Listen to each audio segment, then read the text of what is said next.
Bum bum bum bum bum bum bum bum bum bum bum bum. The Peter Dislike Show.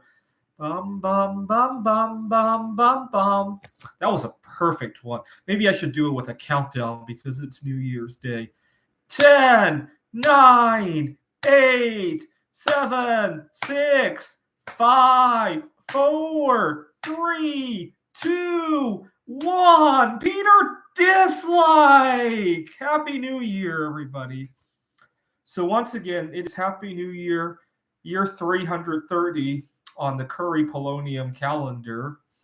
So, polonium 210 has a half life of 138.376 days. Uh, Polonium is more or less the lightest isotope that has a visible half life, right?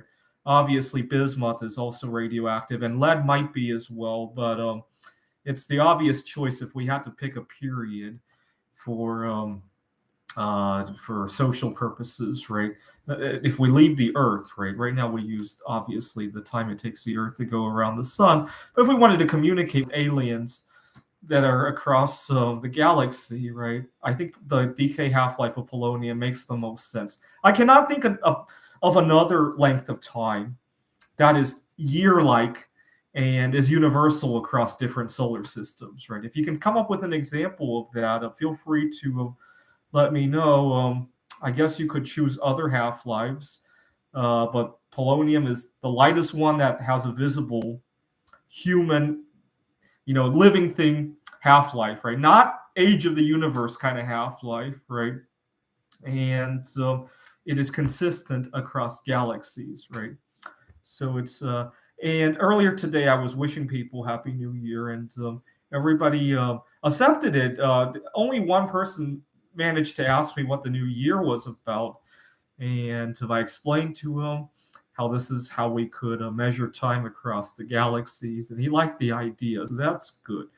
But unfortunately, very few people know about Mary Curie, so that's the problem. Now, we start this new year with Jerome Powell raising interest rates by another 25 basis points. Right now, it's like 5.25 to 5.5. On the news, they're talking about this idea. I really love this concept. On the news, they're calling for a full employment recession. Now, when I first heard that word, my first impression before I dug more into it was this is great.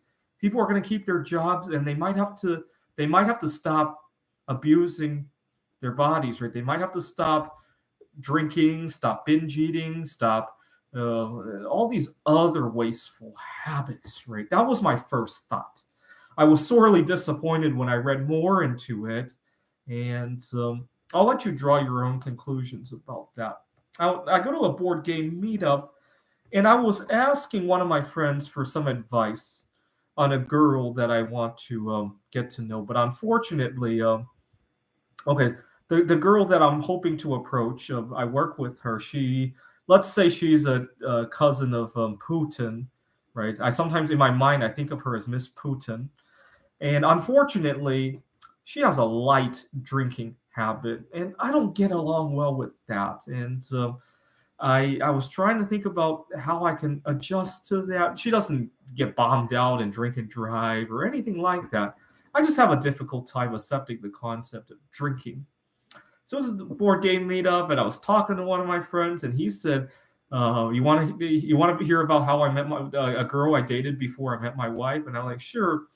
And he said that his girlfriend had spent time in jail for drunk driving and had to go to AA while in jail. I don't know how it works. They probably had prison guards drive her to the AA meeting or something. And he snuck into the AA meeting to go fuck her while she was incarcerated. And I'm like, why would you mess around with a drunk driver? And my friend very adamantly said, shut the fuck up. And so that's the kind of attitude we live with in the United States. We just kind of accept that these drunk driving things happen. I mean, I don't even have time to get drunk. I mean, I told my friend, I don't even have time to get drunk. My time's valuable enough. I'm not going to throw away 3, 4 hours of being hungover.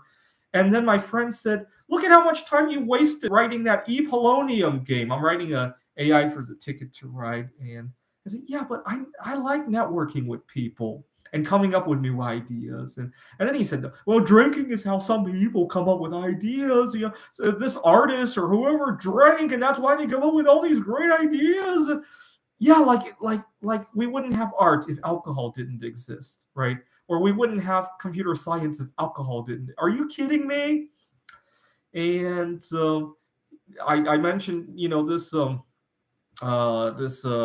full employment recession might be a good thing. People might have to cut back on their junk food. And my friend said, "Do you realize how much cheaper junk food is?"